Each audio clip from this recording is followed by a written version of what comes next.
thanks. Nearly 30,000 Richmond County students are learning only through virtual platforms right now. That's almost 60%. The other 13,000 split up with some K through 5 students going back today. And come Thursday, middle and high schoolers head back. Brady Trapnell walks us through today's first day. We've heard from parents, students, and teachers, and today has been a mix of good and a bit of crazy. But everyone seems to be solving problems and working together.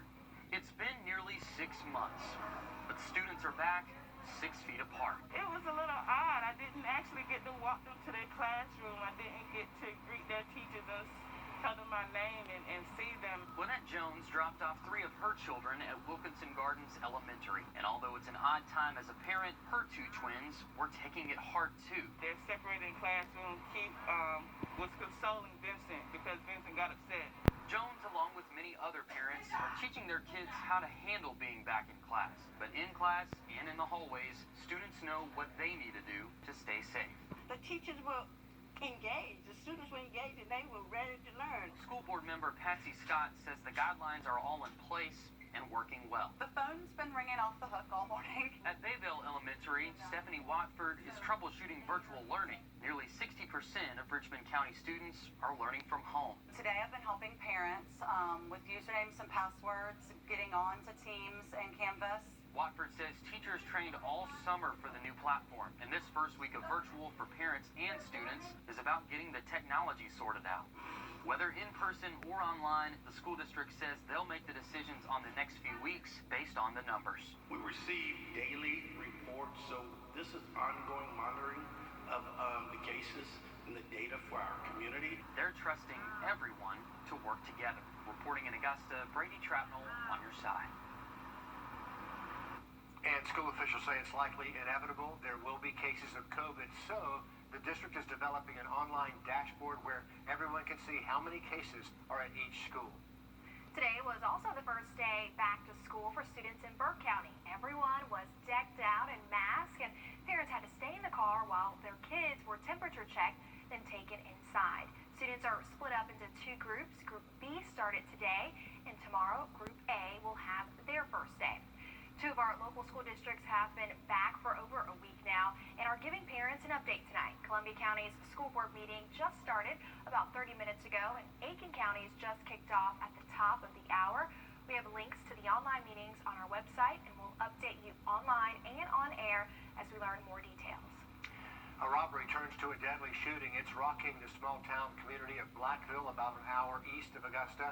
The Barnwell County coroner now says 60-year-old Ashanbi Patel was shot and killed this morning at the convenience store he owned on Solomon Blatt Avenue near Macedonia Elementary. Around 6:45, a customer who was in this store when the shooting happened called police. Wrdw went to Blackville today to find out more. It's been an active scene here in Blackville, South Carolina. Law enforcement officials say a robbery turned homicide at this small-town corner shop behind me, and now the community is trying to figure out how to cope with the loss of one of their own. It's a small and quiet community on the back roads of South Carolina Highway 3. Today, crowds gathered after seeing heavy police presence at this convenience store. This morning, my brother called me and told me about it, and I got up and come up here to see. I just talked with Andy yesterday. Just before 7 this morning, 60-year-old Ashwinbai Patel was shot and killed at the corner shop store he owned in Blackville. His friends called him Andy. Andy meant a lot to this community, him and his family. I've known him over 15 years. He never bothered nobody, give it a shirt off his back. He was just an awesome person. Moselle Chisholm has lived here for 49 years. She says Patel made an instant connection with everyone who walked through his doors. Andy was a good-hearted person. Every time I go in the store, he always say, "Where you been? I ain't seen you in a long time." I watch Andy kids grow up from kids to be young men. To the community, Patel was much more than a local convenience store owner. To me, Andy was like family. I've known Andy since 20 plus years ago, since him and his family came to this town. To her, Blackville will never be the same. Words can't express of how it's going to change. I mean, it's going to change the community in a different way. This town will not be the same again. Several bystanders did tell me that they are planning to hold a memorial or a candlelight vigil later tonight in front of the shop. Reporting in Blackville, South Carolina, Wrdw on your side.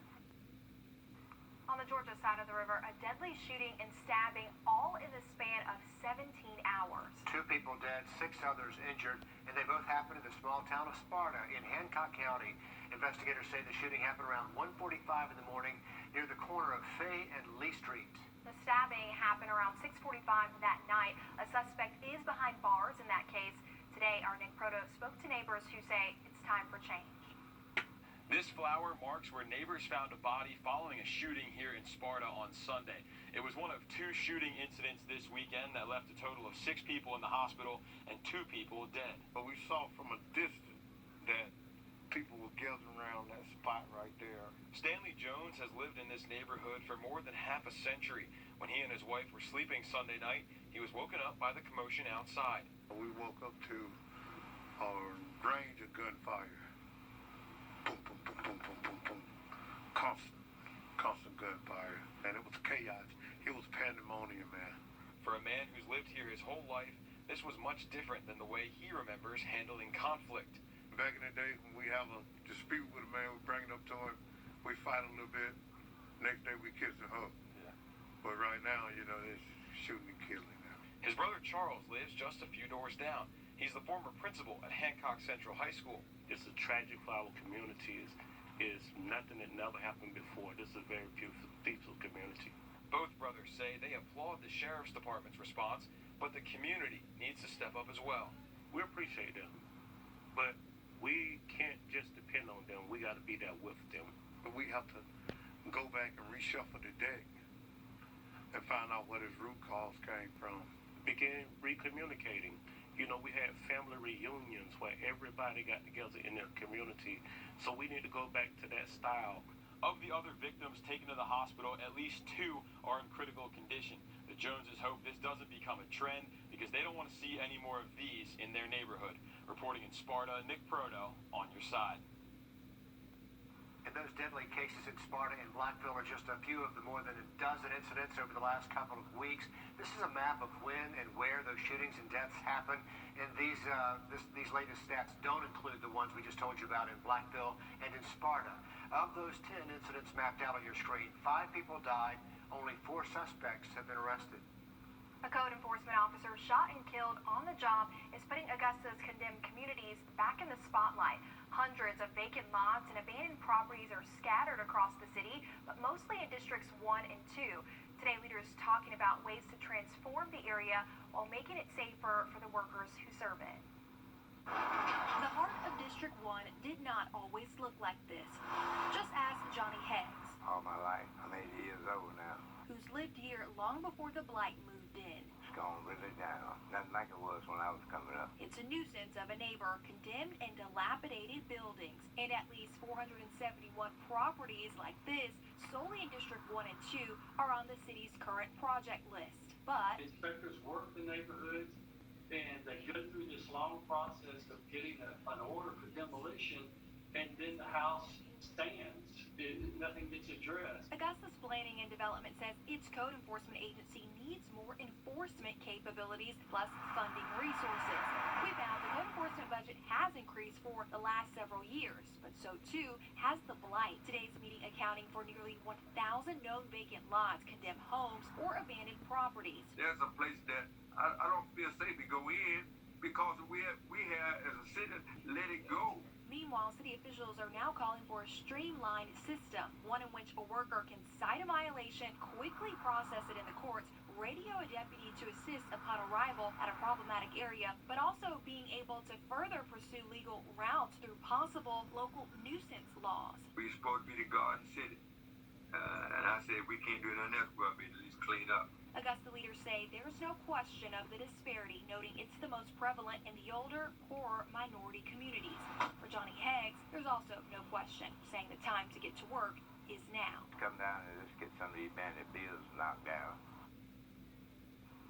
The city says they want plans for an improved code enforcement and blight program over the coming weeks. They're also considering using SPLOST dollars to help, plus a committee to study nuisance laws. In the meantime, they are waiting on newly ordered bulletproof vests for all city workers. Politics now from 5. Well, this is a big day for parents and students today as the first day of school kicks off. Like we mentioned earlier, over half of the district's students are learning only from home. Every year, we love seeing your back-to-school pictures, but this Right. These are different, right? We got those traditional pictures with kids masked up and pictures of kids set up at home doing their work. But keep sending them our way. We'd love to celebrate your student on TV. They're so cute. And for anybody heading back to school this week, we are expecting a difference in our weather pattern. Unfortunately, getting rid of the sunshine and dry air. We'll have a look at the stormy forecast coming up.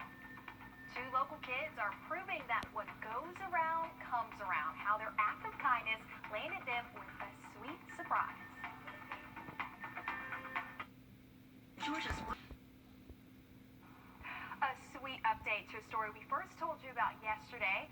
A young brother and sister from Washington, Georgia, wanted to spread some love and positivity this weekend, so they decided to make these signs and stand outside their front yard. And boy, did it ever spread. More than 20,000 people saw the story. One of them, a man from Tennessee, wanted to give back to the 10-year-old Journey Colliers and 5-year-old Timothy. The man surprised those kids with $50 each to spend on whatever they want. There it is right there. It just warms your heart, especially because it was so hot. Yeah, well, kind of hot yesterday, and they were just out there spreading cheer. Doing it. I love that. All right, to weather now. Here's according to the new traffic light will hopefully make the roads around a cluster of schools a little safer and less crowded. The signal at Blue Ridge Drive and at Fairfield Way is now fully functional. You can see there are 3 schools right by the new light: Blue Ridge Elementary, Lakeside Middle, and Lakeside High School. It's sure to be a relief for some of those parents. Good news for a lot of Panthers over there. Game week for Clemson plus the